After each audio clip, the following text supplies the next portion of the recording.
మహాభారతం నుంచి ఇప్పటి వరకు అందరూ పూజించే దేవత. కానీ ఈ గుళ్ళో చాలా మిస్టీరియస్ స్టోరీస్ అయితే జరిగాయి. మన భారతదేశంలో 51 శక్తి పీఠాల్లో ఇదొక శక్తి పీఠం. అమ్మవారి కుడి భుజం ఇక్కడ పడిందని పురాణాలు చెప్తున్నాయి. ఈ గుడికి రోజు రాత్రి వేళ పులి కాపలాగా ఉంటుందంట. షిరిడి సాయిబాబా ఈ కథలోకి ఎలా వచ్చారు? ఇలా చాలా మిస్టరీ స్టోరీస్ అయితే ఉన్నాయి. వీడియోని ఎక్కడ స్కిప్ చేయకుండా చూడండి. ఒక కొండపైన నివసించే దేవత, శతాబ్దాలుగా భక్తులను కాపాడుతున్న అమ్మవారు, రాక్షసుని సంహరించిన శక్తి స్వరూపిణి శృంగేరి దేవి.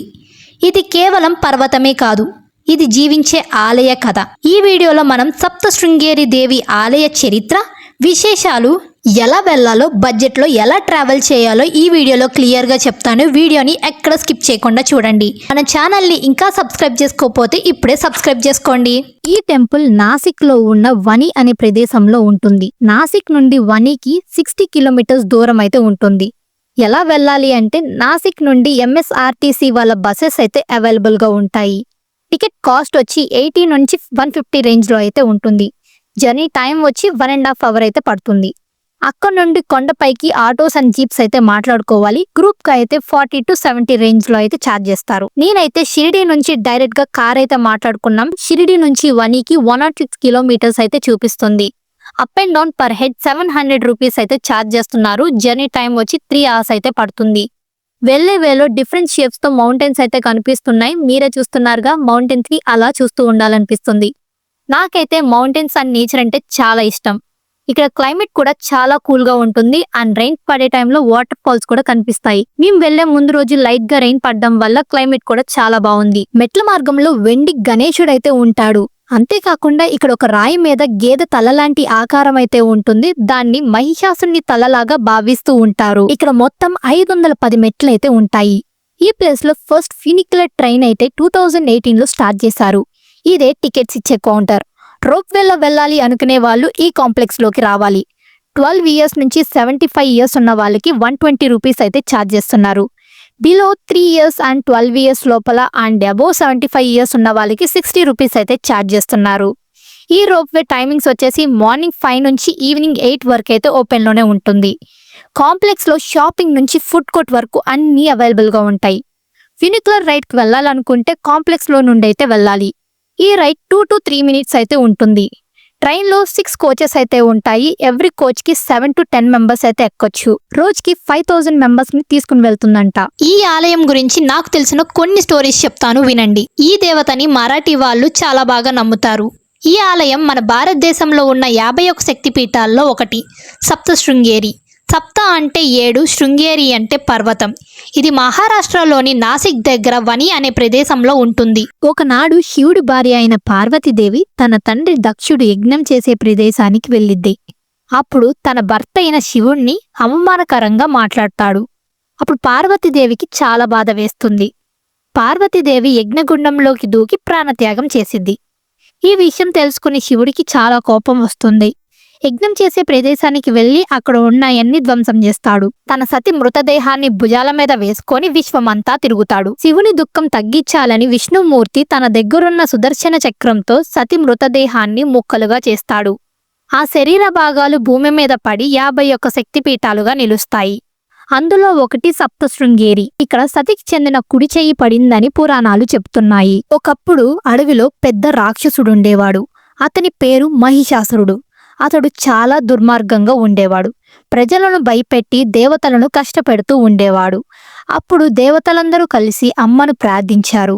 దుర్గమ్మ, ఈ రాక్షసుని నీవే నాశనం చెయ్యాలని కోరారు. అమ్మ సప్త శృంగేరి దేవిగా వచ్చి తన దగ్గరున్న 18 ఆయుధాలతో మహిషాసునితో యుద్ధం చేసి అతనిని చంపిద్ది. అప్పట్నుంచి ఆమెను మహిషాసుని మర్దినిగా పిలుస్తారు. ఈ సంఘటన జరిగిన తరువాత కొండ దిగువన ఒక రాతితో ఒక గేదె తల పెట్టారు. ఇది మహిషాసురుని తలలాగా నమ్ముతారు. సప్త శృంగేరి కొండల తూర్పు వెనక ఒక గుహ ఉంది. ఆ గుహలో ఒక గొప్ప ముని ఉండేవాడు. ఆయన పేరు మార్కండేయ మహర్షి. దుర్గమ్మను ప్రార్థిస్తూ పురాణాలు చదువుతూ తపస్సు చేస్తూ ఉండేవారు. అందుకే అక్కడున్న వాళ్ళు ఆ గుహని ఎంతో పవిత్రంగా భావిస్తారు. ఒక పురాణం ప్రకారం ప్రతి రాత్రి ఒక పులి దేవస్థానానికి వచ్చి అమ్మను కాపాడుతూ ఉంటుందంట. కానీ సూర్యోదయం కాగానే ఆ పులి అక్కడి నుంచి మాయమైపోతుంది. ఇది మాతను తలపించే రక్ష అని అక్కడ వాళ్ళు నమ్ముతారు. ఒక రోజు ఒక వ్యక్తి దేవస్థానం దగ్గరున్న ఒక తేనెటీగన చెట్లను నరకబోతున్నప్పుడు అమ్మవారు ప్రత్యక్షమై ఆ చెట్లను నరకొద్దు అని చెప్పిందంట. అప్పటి నుంచి అక్కడ ఉన్న వాళ్ళు ఆ చెట్లను పవిత్రంగా భావిస్తారు. వని అనే గ్రామంలో కాకాజీ అనే పూజారి జీవిస్తూ ఉండేవాడు. అతని జీవితం చాలా కష్టాల్లో ఉంది. ఒక రోజు మాత తన కల్లోకి వచ్చి బాబా వద్దకు వెళ్ళు అని చెప్పిందంట. అతను మొదట్లో త్రయంబకేశ్వరం వెళ్తాడు, కానీ శాంతి రాలేదు. అప్పుడు మాధవరావు అని సాయిబాబా భక్తుడు తన తల్లికి ఇచ్చిన మాటను నెరవేర్చుకోవడానికి వానికి వచ్చాడు. అమ్మకు వెండి రొమ్మలను సమర్పిస్తాడు. అక్కడ కాకాజీని కలుస్తాడు. ఇద్దరు కలిసి మాతకు అర్పణ చేసి షిరిడీకి వెళ్తారు. అక్కడ 12 రోజులు బాబా వద్ద గడుపుతారు. ఆ తరువాత కాకాజీ మనసుకు శాంతి లభిస్తుంది. నాకు తెలిసిన కొన్ని స్టోరీస్ అయితే మీతో షేర్ చేసుకున్నా. మీకేమన్నా తెలిస్తే కమెంట్ బాక్స్ లో మెన్షన్ చేయండి, ఖచ్చితంగా చదువుతా. అంతేకాకుండా ఇక్కడ 2008 లో ఒక బస్ యాక్సిడెంట్ అయితే జరిగింది. ఎలా అంటే నైట్ బస్ టర్నింగ్స్ తిరుగుతున్నప్పుడు లోయలోకి పడిపోయింది. 36 మంది చనిపోయారు. మిగతా వాళ్ళు స్మాల్ ఇంజ్యూరీస్ తో బయటపడ్డారు. ఇలా చాలా ఇన్సిడెంట్స్ అయితే జరుగుతూ ఉంటాయి. అప్పటి నుండి కొండ మీదకి బస్సెస్ అయితే అలౌ చేయడం లేదు. And sign boards and safety precautions కూడా తీసుకుంటున్నారు. మీరు కూడా జాగ్రత్తగా డ్రైవ్ చేయండి. ఇక్కడ అమ్మవారు 3 దిక్కుల నుండి కనిపిస్తారు. ఇక్కడ అమ్మని చూస్తుంటే ఒక పాజిటివ్ వైబ్ అయితే వస్తుంది. ఈ గుడి ఫ్రైడే రోజు చాలా రష్గా అయితే ఉంటుంది. నేనైతే ఫ్రైడే వెళ్ళాం, దర్శనం కూడా చాలా బాగా జరిగింది. ఈ కొండను చూస్తుంటే అచ్చం శ్రీచక్రంలా అనిపించింది. మీకు ఎలా కనిపిస్తుందో కమెంట్ బాక్స్ లో కమెంట్ చేయండి. నాకైతే ఈ టెంపుల్ కి రావడానికి రౌండ్ ఫిగర్ 1000 రూపీస్ అయితే పడింది. ఎలా అంటే కార్ అయితే 700 రూపీస్, వెహికల్ రైడ్ కి 120, ఫుడ్ కి 150. ఇక్కడ ఫుడ్ టేస్ట్ బాగుంది అని చెప్పను కానీ బట్ గుడ్. మాక్సిమం నేను బయటకు వెళ్తే టిఫిన్స్ మాత్రమే ప్రిఫర్ చేస్తా. మీకు ఇంకా టైం ఉంటే దగ్గరలో ఉన్న మార్కండే మహర్షి గుహ, హరిహర్ ఫోర్ట్, వైన్ యార్డ్, ఇంకా చాలా ప్లేసెస్ అయితే ఉన్నాయి. కింద డిస్క్రిప్షన్ లో మెన్షన్ చేస్తా, ఒకసారి చెక్ చేయండి. అలా ఈ శక్తిపీఠాన్ని కంప్లీట్ చేసుకున్నాం. విజిట్ చేసుంటే ఎలా ఉందో కమెంట్ చేయండి. ఇంకా వెళ్ళకపోతే ఇప్పుడే ప్లాన్ చేయండి. ఇలాంటి interesting travelling and food blogs కోసం మా ఛానల్ని ఇప్పుడే సబ్స్క్రైబ్ చేసుకోండి. అండ్ ఇప్పటి వరకు సపోర్ట్ చేస్తున్నందుకు థ్యాంక్ యూ సో మచ్. ఇంకా సబ్స్క్రైబ్ చేసుకోకపోతే మా ఛానల్ని ఇప్పుడే సబ్స్క్రైబ్ చేసుకోండి. అండ్ నెక్స్ట్ వీడియోలో మీట్ అవుదాం. టాటా.